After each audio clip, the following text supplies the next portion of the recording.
Ladies and gents, how are you? And welcome back to another episode of the Swim Special. Today, we had on the incredibly articulate, incredibly intelligent Mr. Tom Dean. Now, this man has just very recently lit the scene up on the 200 free on a world basis, 10th fastest of all time. I tell you what, that ain't bad, that is it. We spoke to Tom about a bunch of things about how he's going to prepare, how he prepared for that 200 free, and all types of things. Looking forward to Tokyo coming up. He's an absolute gent. He was brilliant to have on, and yeah, we hope that you guys enjoy the conversation. So, without further ado, Tom Dean, Mr. Tom Dean, Olympian. How does that sound to you, mate? Yeah, it sounds pretty good.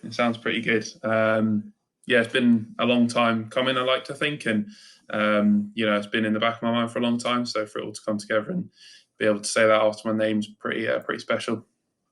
And that's something that that's going to be there forever. That, mate, that's not going anywhere anytime soon. So does that add to the how special it is for you?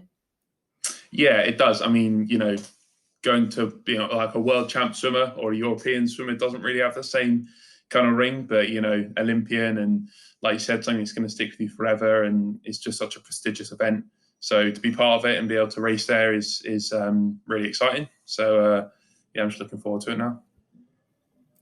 Yeah, good stuff, mate. I suppose the only real place we can start is that 200 free swim at trials. I mean, above all else, that was arguably one of the most anticipated races in British swimming history. I mean, the field is literally the definition of stacked. You've got yourself, you've got James Guy, full world champion, Matt Richards, European junior champion, the Litchfields, Duncan Scott, ain't exactly bad. How, when there's so much on the line, you've got the first Olympics, your potential first ever Olympic place. How do you mentally prepare yourself to deal with such an occasion? Yeah, I mean, it was a really stacked event, and British women love to hype that one up. It's kind of the blue ribbon event of the whole trials. They've been talking about it for the whole week. At the end of every session, the commentators were saying, "Yeah, that was a great session, but I'm still looking forward to that 200 free final event of the whole schedule." So yeah, there was a lot of kind of weight behind it, and at that point, I hadn't actually qualified for any events. My 400 was okay, but it wasn't anything amazing. My 100 was okay, but once again, nothing spectacular. But I knew the 200 was my speciality. That was where my stroke kind of came into its own. But yeah, like you said, it was just such a stacked event. I mean, the guys going into it, like I always knew it was going to be quick, but I never thought it'd be that quick. I mean, 147 just to make it into the final is insane. 5 guys going 146 in the morning. It is world class. It really is. And I think that kind of spoke for itself a little bit. And I knew it was going to be a fast final. So yeah, really stacked event. Like I said, everyone wants a slice of that 4x2 action. They have done for a while, ever since it became kind of one of Britain's leading events back in 2015 when they won it. So yeah, there was a lot riding on it, that's for sure. Yeah, definitely, mate. And I think you certainly stepped up to the plate, dropping over a second from your PB, I think it was. Mm-hmm. But I mean, that was your swim was you're now in the top 10 all-time 200 free swimmers, mate, which you're half a second off Thorpe, you know what I mean? That's the sort of caliber of athletes you're within with. But where abouts in that race did you shave most of your time off, do you think? Is there a certain section in that in the 200 where you really think you've improved from, say, a couple of months ago? I think my start's really moved on a lot. I'm popping up equal, if not ahead of most of the boys in that field.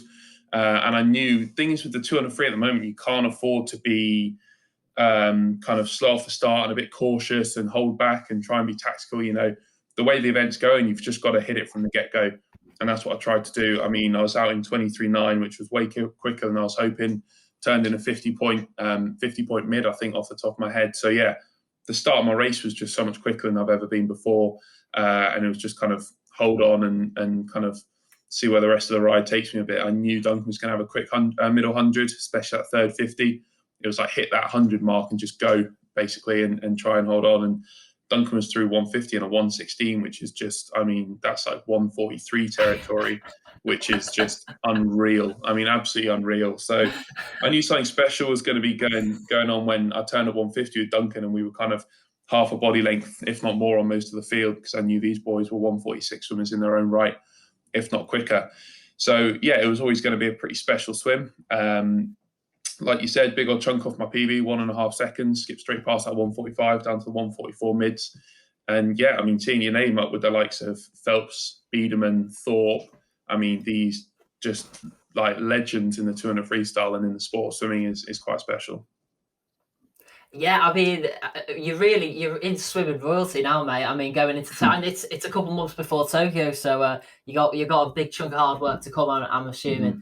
But just back to the race, I suppose. In that that last 50, when you're coming down, you must have known that you're on for something special. Maybe not as quick as you went, but certainly a 145 at that point.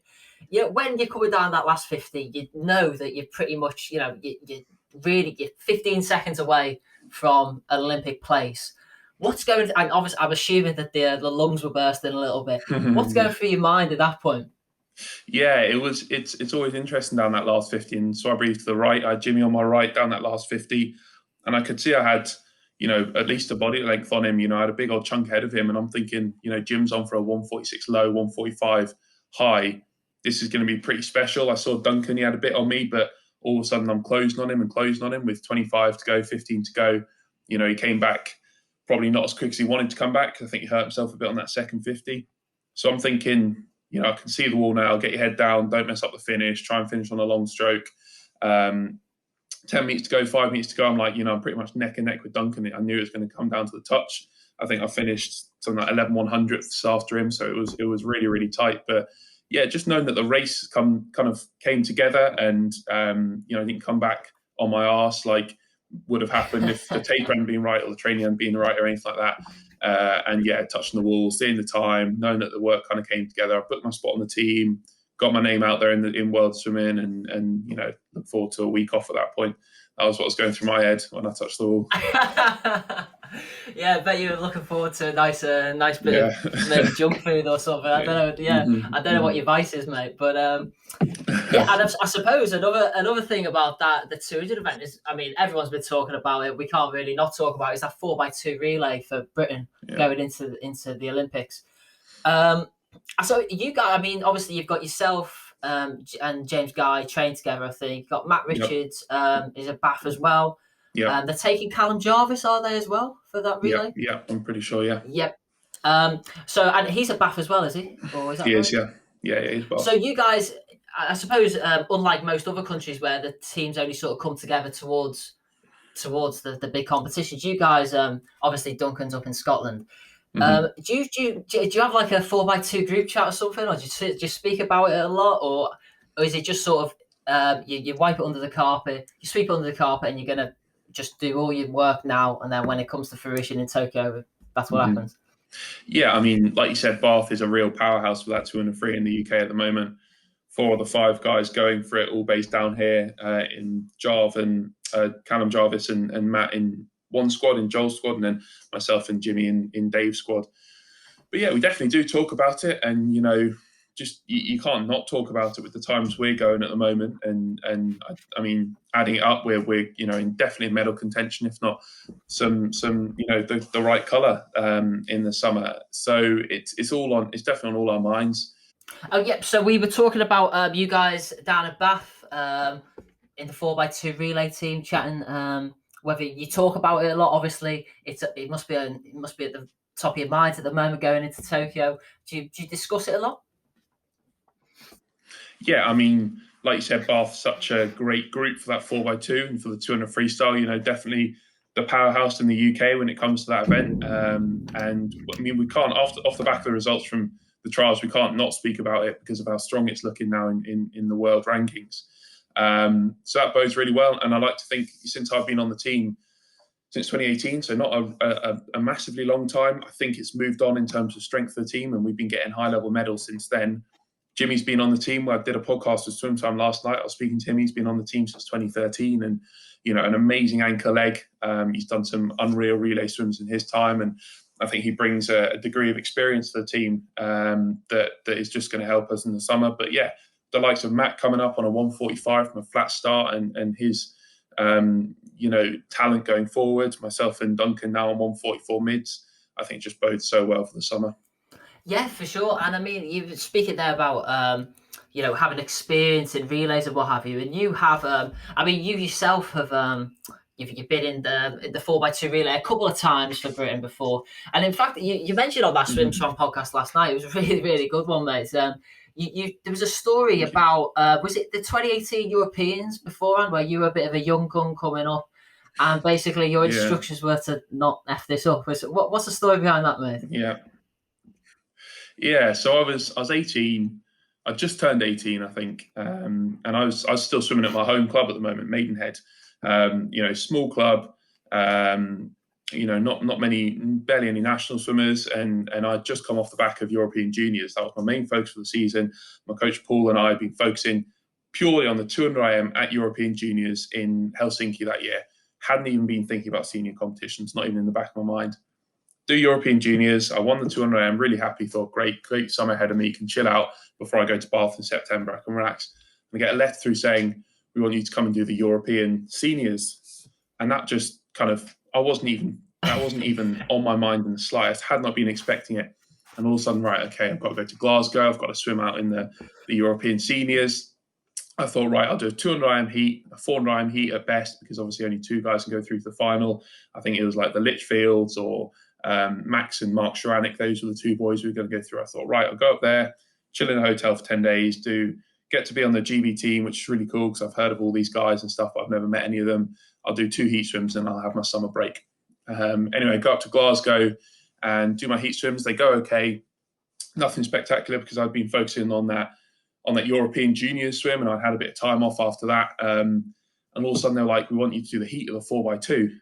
And I'm thinking, these guys are world champions on the 4x2. I better not mess this up in the heat. I don't want to mess up this heat swim.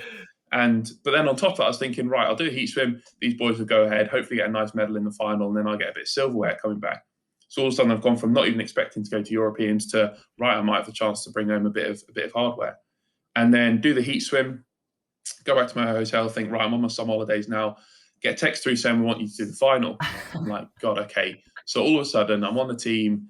And before I know it, I'm in the cool room with Duncan, Jimmy, and Callum Jarvis, 3 boys who have done amazing things on the relay in the past. And I've only heard of, I've never met any of these guys. I've only heard of them. And, and I'm on the team all of a sudden. I've just rocked up as the rookie. And I'm kind of looking around. It's like, these amazing European 200 freestylers. And I'm about to walk out for a final. And it's almost like, because I wasn't even expecting it, I wasn't even nervous. It was just like all happened so quickly. And I haven't even spoken to these guys much. Jimmy, who's like, a really close pal of mine. We literally just got back from town having breakfast and stuff like that. And we trained together every day. I'd never spoken to him before, and I'm sitting down next to him, and he turns around to me and he goes, right, I'm taking over from you, so don't F this up. And I was just like, okay. Anyway, we walk out, flames going up. Obviously, they put on a good show. We get on the blocks, do what we need to do. I didn't F it up, didn't die on my arse, anything like that. Came home, Jimmy secured us that win, and we came in with the European gold. So, yeah, it's definitely something that's stuck in my mind. Maybe I'll be the one saying that to him in Tokyo this time round. Yeah, that's it. Yeah, we'll see. Yeah, well, there we go. I mean, if this whole swimming thing doesn't carry on forever for Jimmy Guy, at least he's got a future career as a psychologist, that's for sure. But yeah, the British swimming psychologist. But I suppose moving on from that, you're at Bath at the moment, and you're studying towards a degree in mechanical engineering, aren't you? How has it been balancing the degree and the academics with your swimming? Yeah, so I mean, I started my degree in 2018, September, when I moved to Bath. I did a full first year of mechanical engineering leading up to the World Championships in 2019. And since then, I've actually put my studies on hold. I've deferred during the Olympic year. So I've kind of moved it to one side and focused on the swimming. And I think I've reaped the benefits of that, focusing purely on the training, not missing a single session, not missing a single meter, every gym session, core session, everything. It's just meant I've had one sole focus. And I think the progression in my times has reflected that. But yeah, I mean, that first year, it's not easy. Mechanical engineering is a really demanding degree in its own right. It's essentially a full-time job when that's the only thing that you're doing. It's a tough degree. So to do that and trying to train for what was World Championships at the time. I mean, my days were just 7 a.m. to 7 p.m. non-stop, moving around the campus between training, lectures, and then get home and working in the evening. So yeah, it's no easy feat. And I think both of them suffered slightly because of it, my studying and my swimming. And I mean, the times I did in World Champs were okay, but they were nothing amazing. And I think the fact that I've been able to move on since then not only helps my individual swimming, but helps, like you said, the relay and the whole of GB. I mean, I've moved on. My relay split out in Gwangju when we came 5th by 0.2 of a second was a 1:46.1 from a rolling start. And now I'm looking at a 1:44.5 from a flat start. And we were 0.2 of a second off a silver medal. And I've moved my individual swim on by 1.5 seconds. So I think focusing solely on the swimming has helped myself massively. And I like to think it will help Team GB in the summer as well. Yeah, no, for sure, mate. And actually, just touching on that 2019 Worlds race, do you think it was a sort of, because obviously you guys went in as, favourites for medals at least, silver, you won in 2017, and obviously in 2015, silver in Rio.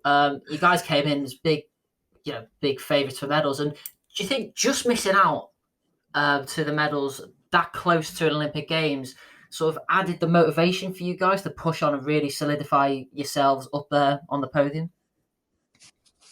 I think it did. We finished the race, and Joel Fink is the head of the 4x2 in GB, and we finished it. And he said that's the best thing that could have happened the year before the Olympics. We're all a bit down, but he said that's the best thing that could have happened the year before the Olympics, because it will spur us all on. And now the hype around this 4x2 going into the Games is, I mean, it's insane. There's more hype around this event than any other I can think of off the top of my head. Bar say PT's 100 or something like that. So it's a real medal hope, and I think it definitely did spur us on. But like I said, I think we've all moved on since then. Obviously, that swim was amazing. Duncan 1:44.9 from a flat start, British record, first time under 1:45. Jarve, an amazing 1:45.5 split in the relay. But then, like myself and Jimmy, my time was not good enough. It wasn't world class. A 1:46.1 from a rolling start isn't good enough, and I didn't swim it in a great way. I was out too quick, but I think that's just the lack of maturity and the lack of experience kind of coming into play. And then Jimmy, he turned with 100 to go on an 800-meter relay in first place. And I was thinking, I remember standing on poolside thinking we're going to be world champions, and it came down to the wire, and unfortunately the touch didn't go our way, and we came 5th by fractions of a second. But it's definitely spurred us on, and Duncan's moved it on, Giles moved it on. He's PB'd at trials, 28 years of age, and he's still PBing. And myself and Jimmy have definitely moved it on, and the training we're doing at the moment, I know that there are going to be special things to come in July, August time. Yeah, no, I mean, for sure, it's I think everybody. I mean, I'm at ISL News. We are supposed to be, impartial and fan of all swimmers from all countries and that. But I'm certainly personally a little bit excited about the that relay coming up for the British team. Just sort of back to your education, mate. When you speaking about your races and you're talking through them, you strike me as very analytical about it.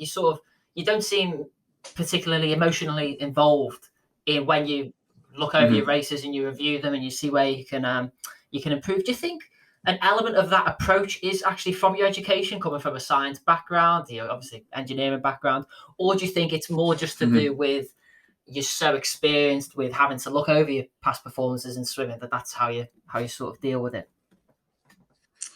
I think it's definitely a combination of the both. Obviously, if emotions play too big of a role in your post-race analysis, but also in the lead up to the actual races, they can sometimes get the better of you. So taking an analytical approach can sometimes be the favourable route of the two.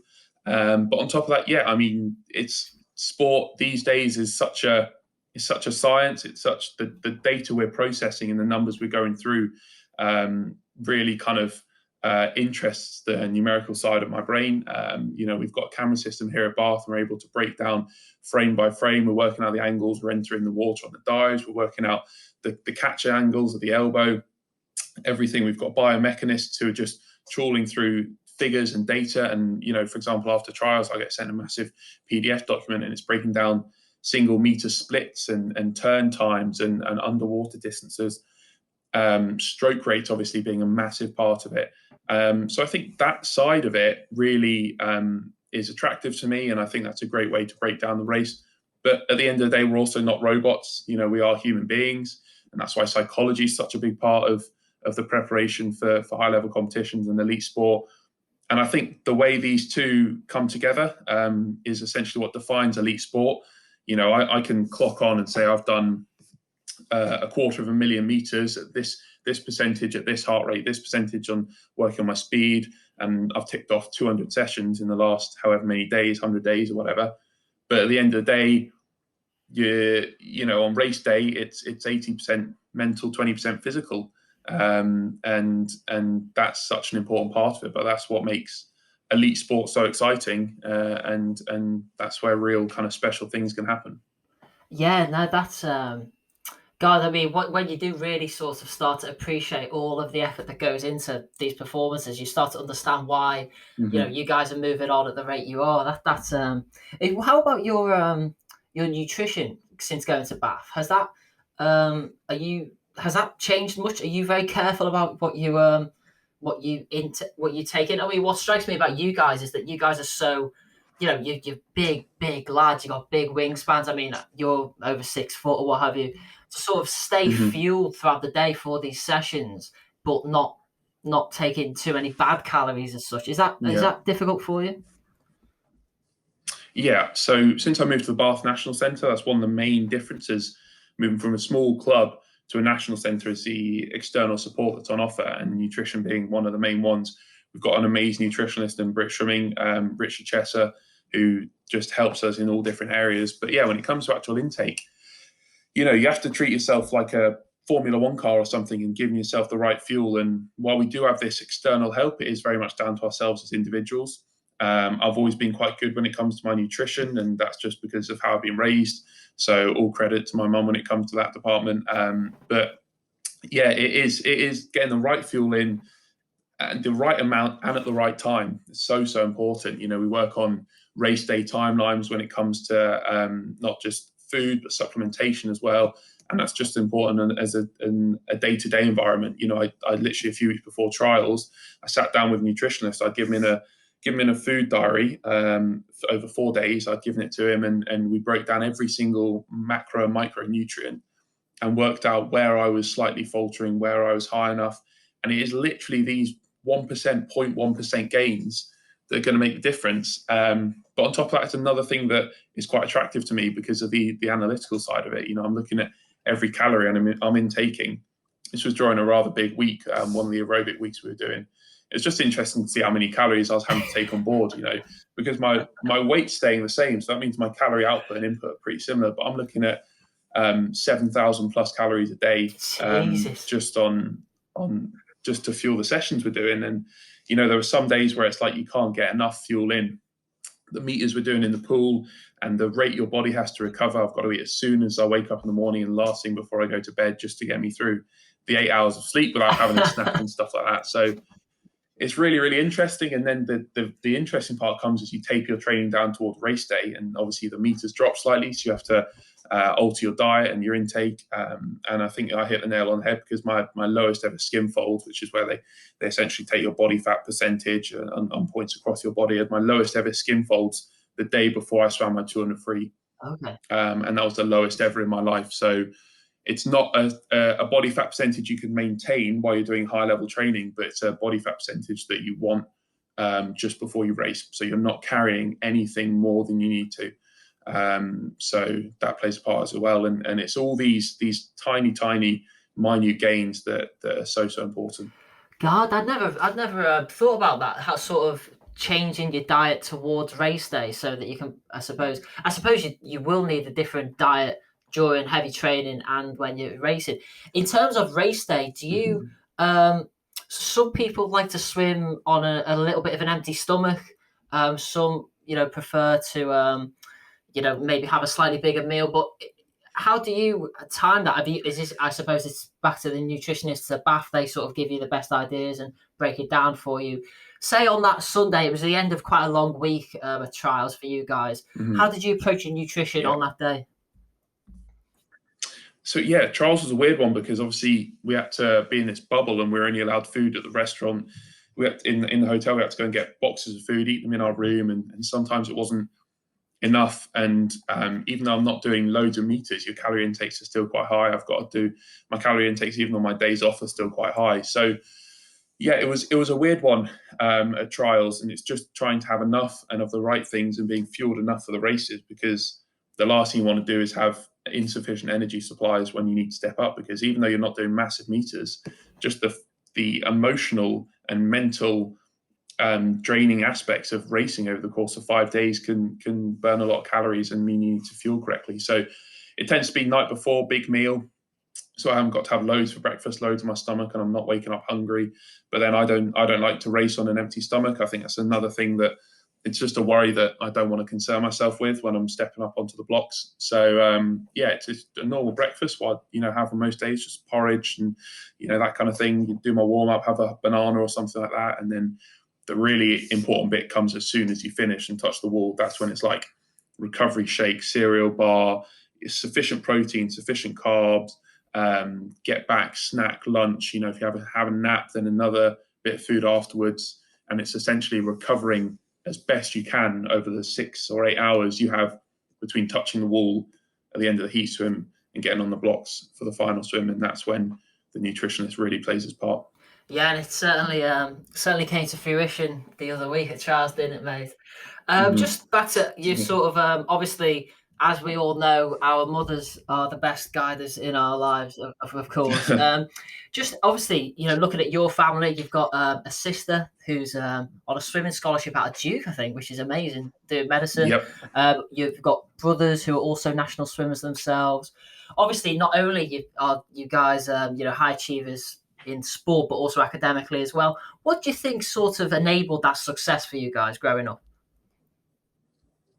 Yeah, I mean, like you said, so I'm one of five children. My older sister out in America on a swimming scholarship, like you said, studying a medicine degree, coming back to the UK in September to do a 4-year medicine degree at Oxford to become a doctor. Wow, so I mean, God. her academics are absolutely world class and puts us all to shame slightly, to be honest with you. That's a But sure. and a high achiever in the pool in her own right. So yeah, and my little brother still swims. I've got 2 younger brothers and a younger sister.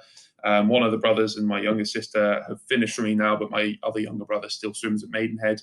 He's 16 years old and he's really enjoying getting back into it now. Things are opening back up. But I mean, my mum says, she always has said, like, swimming's important, but your academics are what are going to stay with you for life, and pushing us to keep the both going. I mean, the story I gave leading up to Europeans and European juniors and European seniors, I was having to do all that prep while studying to take 4 A-level exams to try and get the grades. I need to do mechanical engineering at Bath, which was like 2 A stars and 2 A's or something, really demanding grades. And that was an added pressure and an added stress. But I think when you have all these time demands on your day, you almost rise to meet the challenge, and it prepares you for further down the line. And at that point, you feel like you can kind of take on any challenge that's thrown at you because you've had this time organization in the past. So yeah, it's definitely been a motto we've had growing up. And you only get out the work you put in. That's something that's been instilled in us. But it's always been, swimming career and the sporting career. It's all fun and games, and I'm really enjoying it at the moment. But you do have a shelf life as an athlete. Maybe 10 years in the sport, 10, 15 years in the sport, and then it's going to be your academics and your brain that's going to last you the next 40 or 50 years in the working world. Yeah, for sure. Have you got any ideas about what you'd like to do with your degree at all after swimming? Honestly, I couldn't tell you right now. I need to plan out the next 3 years, looking towards Paris. To be honest with you, I'm not too sure what they look like. I think I've got to see how this summer goes. I've got to decide, I'm just going to get my head down the swimming for the next few years and put the degree on hold till 2024 or maybe even later. I mean, there is no rush at the end of the day, and I've seen how much full-time swimming has helped my times and everything like that, and that bodes well for the future. I think the sport is heading in a direction where athletes are able to make a living off the back of it and make a career out of their swimming, with the likes of ISL and FINA upping their prize money, and talks of there even being earnings at the Olympics at some point down the line. So I think the sport's heading in a direction where athletes don't have to, do a job on the side, or in my case, do a degree on the side to try and make ends meet and kind of balance this work training lifestyle. So I'm thinking I'll see how the swimming goes for a few more years, and then I'll make a decision then, because sitting back in those thermodynamics lectures now doesn't seem too attractive. Yeah, I can imagine that going to places like Tokyo and Hungary, competing with the world's best, is slightly more attractive Yeah. than sitting with a bunch of 19-year-olds in a lecture theatre, for sure, mate. Yeah. But exactly. Yeah, I mean, so actually, you just sort of touched on it there, mate, about the ISL. I mean, in terms of earning a living, that's, I think, one of the best things about it, sort of, enabling you guys to get a little bit of money. But in terms of this year, it was the first opportunity for you guys to race in so long. And obviously, you stormed to victory in the semis and the finals in the 400 free. Was that really was that a surprise going in, how well you did? Or what were you expecting going into that meet? Yeah, it was a bit of a surprise. I mean, obviously my semi-final and final swims were pretty good, but the swims before that were pretty poor. And that's purely because of the time out of the water. Our whole squad, that's why Bath came out slightly later, because of the disruption we had, purely because of the time out of the water we had due to COVID. And the whole squad had this big chunk out of the water because of my COVID infection, actually, in September. So, I went in with barely any preparation, and stepping on the blocks and having to do a 400 freestyle. There's not really anywhere to hide on those longer events. You need that block of training behind you. So not only had I missed time out of the water, but I've been pretty badly ill. So the prep hadn't been brilliant, but I was lucky enough to build through the meet and get the results I wanted at the end, get down to those PBs and the times that were pretty exciting and stuff like that. And yeah, it was a surprise, but it was a really nice surprise. And I knew that if I was on form, I could be competitive with the best in the world, the likes of Rapsis, and kind of putting my name in the hat for those wins at the end of it. And it all just kind of came together at the end when it needed to. Yeah, it was. I tell you, it was. You took a few big scalps of that meet, which must have been nice. Sort of going in and establishing yourself on the senior, on the international scene, I suppose. Just sort of back to, I suppose one of the benefits of ISL without before coronavirus was that you guys could travel to all these cool places and compete. And I was just wondering, because your sister is at Duke, and obviously that's a university which is so well renowned for its sports. Did you manage to ever get out there and see the swimming team or train with them out there at all? Yeah, I did. I went out, I visited my sister out in Duke once or twice. I even went around to look at American universities myself at the end of my years in school, and in my final year of sixth form. I was going to look around that potential of heading out there. I'm glad I stayed in the UK, and Bath's the best place for me personally. But yeah, I went to look around, and I mean, the facilities out there are insane. The money that those universities are generating purely from their sport programs. I mean, those college football teams are bigger than some NFL teams, are generating millions, if not billions, in revenue. So the facilities are quite mind blowing, and I was fortunate enough to have a little look around. But I'm pretty happy I stayed put in Bath. I'd say it's the best place for me. Yeah, good stuff. I think you've made the right decision there, pal. But would you, obviously, just on the topic of other sports, I suppose, going to Tokyo, I don't know whether any of the restrictions will be lifted for you guys a little bit, but are you excited to maybe have a look at some of the other sports on offer? Or is there any sports in particular that you follow? Yeah, I'm really excited to go and look at other sports. I think everyone is. When the Olympics come around, you find yourself watching sports you'd never normally watch, and you get really invested in them. I remember watching Rio from my TV at home, and all of a sudden you're watching, I don't know, the gymnastics or equestrian, and you get really, really invested in these sports you'd never normally have any interest in. So, and that's why swimming viewing figures go through the roof every 4 years, because people tune in, they really enjoy it, they love the sport. Obviously, ISL is trying to bring that to the masses and get those viewing figures up, not just every 4 years, but every year. But yeah, I can't wait to get out there and have a watch. I've never been to watch any Olympic sports live. I went to watch a little bit of Paralympic swimming in 2012 when it was in London. But apart from that, I've never been able to see any live sport. So yeah, I can't wait. I think it's going to be a great experience. Yeah, and there was that lovely photo that you put on your social media channels of you. Was it at Trials in 2012? Or I don't know where it was exactly. Yeah. It was at the London pool, wasn't it? And then, however, 9 years later, you're there breaking the British record and putting yourself second in the world. That must have been nice to sort of come full circle and know that all this hard work has paid off eventually.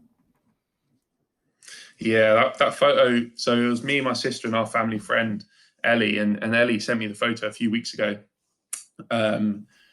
She was like, "Oh, do you remember this?" She was just going through some old photos, and I remember that photo being taken, but I hadn't seen it in years and years. And yeah, we just went in and popped by. I'd only just started swimming at the time, and I kind of had a bit of interest in it, but not massively. And it's quite surreal that it was at the London pool, and obviously that's where Jameson qualified for his spot at London, and obviously went on to get that silver medal.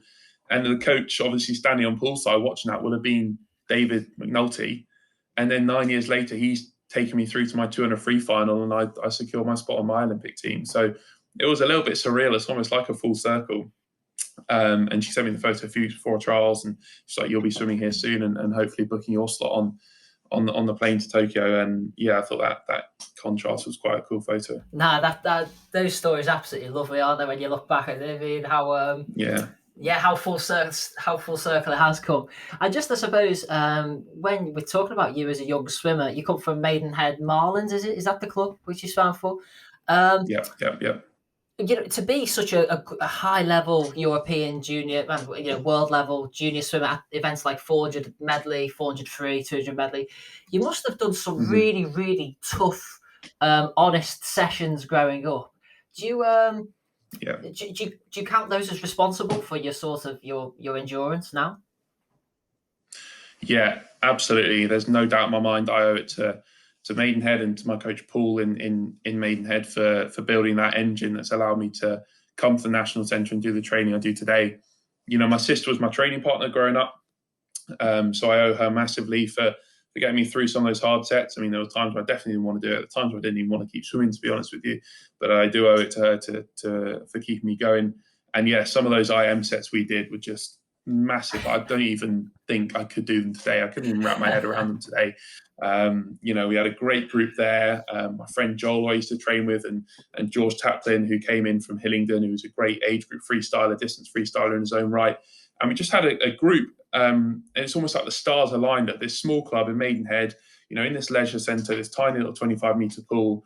And we just had a group of people who just loved the hard work, wanted to get their heads down, responded so well to a coach who was passionate about the sport, had absolute faith in the programme, and would just do anything that was thrown at us. It was almost like the coach said, that saying where it's like the coach says jump and you just say how high. And it was literally like that, those years in Maidenhead, where it was a really relaxed environment because it was a small club programme, but there were people working so hard, and our little group just were doing sets that I still can't quite believe even today.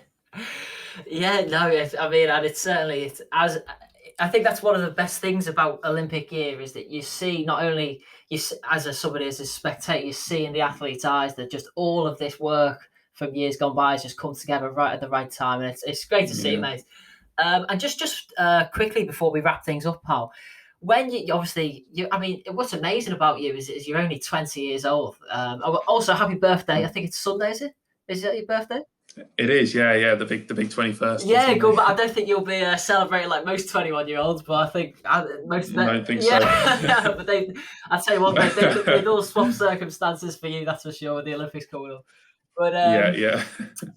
It just when you look forward, obviously you're a young swimmer, got the rest of your career ahead of you. When you look back at your career after you've sort of hung your goggles up, is there anything by then that you want to have achieved? I mean, I think, doing the time I did last week, it opened up a lot more possibilities, and I started to think, right, I could be up there with the best in the world and medal hopes and all this exciting stuff on the world stage soon. So, I couldn't even put a cap on something I want to achieve and say, all right, I want this many medals, I want to go this time or something like that. I just want to keep improving, to be honest with you. And I like to think if I can do that, then the results will follow. And just take it step by step and year by year. I want to go and do my coach proud. I want to do Team GB proud. I want to do my family proud out in Tokyo this summer, and just make sure that when I do wrap it all up, however many years down the line that may be, that I don't look back and think, if only I'd done this, or if only I'd trained a little bit harder on these sessions. I like to think my work ethic means I won't do that. And if I carry through the same mindset I've got at the moment, then I've got no doubt that I will achieve everything that I want to achieve, and just enjoy it. Just enjoy my time in the sport, because I know it's got a shelf life. I know it won't last forever. Make the most of traveling and living this really lucky life, and because I'm in the lucky few who are able to do that. And I think, if I can look back and think all that, then I'll be happy. Good man. Thanks very much for coming on, pal. Just quickly, I've been asked to ask you if there's anybody you think who would be a good laugh to come on and have a bit of a chat with us. Definitely get Jimmy on. It'll always be a good time, and he's got loads of great stories. And I think, obviously we're training partners, but he's been much more experienced on the team than I am. So yeah, I'm sure he'd have a lot to say about the next few years and stuff like that. So I'd try and get him on if you can. Good stuff, mate. Again, you've been an absolute gentleman, Tom. Thanks so much for coming on. Best of luck for your preparation into Tokyo. We'll all be watching with very eager eyes and hoping that you'll go out there and do the business. So yeah, thanks very much, mate. Really appreciate it. Take care of yourself. Thank you very much. Thank you for listening to an episode of the Swim Special. Everybody here at ISL News greatly appreciates it. Do not forget to catch us on whatever platform you use to hear your podcasts, and also give us a follow on Instagram at iswimleague_news. That's where you can find all the best content about swimming, in particular the ISL and the upcoming ISL Season 3. We're going to be putting the videos of these podcasts onto YouTube, as well as clips, and also we're going to be putting those clips onto Instagram as well, so don't forget to catch us there. Thanks very much for listening. It's greatly appreciated. Cheers.